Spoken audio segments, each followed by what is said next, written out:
Сәлеметсіздер ме, қалдарыңыз қалай? Өздеріңізбен амандықпен жүздесіп отырғаныма қуаныштамын. Көп болды сіздермен ой бөлісіп, бір видеолар бөлісе алмай жатырмын. Бүгін енді таңертең бір екі өлең естіп қалдым, бір кісінің оқыған, өзіме қатты ұнады. Ауылдың иісі аңқып тұрған өлеңдер екен, сондай жақсы, қазақтың өз қалжың бастығы шығып тұрған сондай жақсы бір өлеңдер.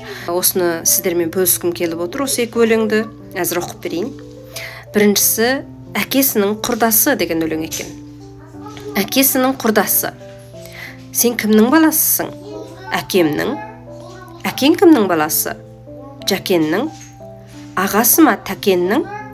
Иә, ағасы Тәкеннің. Інісі ма Сәкеннің? Иә. Өзі неше ұлы бар Жәкеннің? Сіз бәрін біліп тұрсыз ғой.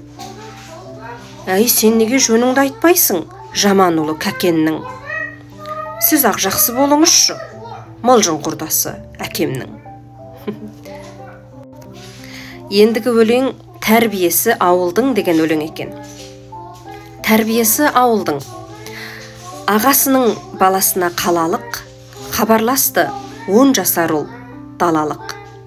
Ауылға кел, сабағың бітісімен, күтем сені, көп ақ бізде жаңалық. Өтінемін келетін бол көп күнге, тек асығыс қайтамын деп ойлама. Саған қарап тұрған жұмыс жоқ мүлде, және де жоқ дейтін ешкім ойнама.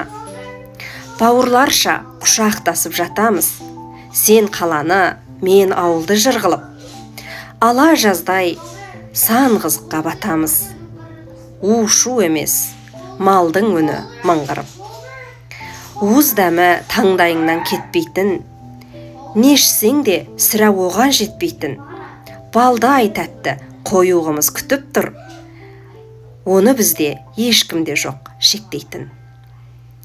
Елжіреген жүрегін ай бауырдың, киесі ғой тәрбиесі ауылдың. Қалалық ұл көңіл үшін айтпады ау, сен қыдырып бізге кел деп бауырым. Өте жақсы өлеңдер екен, сіздерге де ұнайды деп ойлаймын.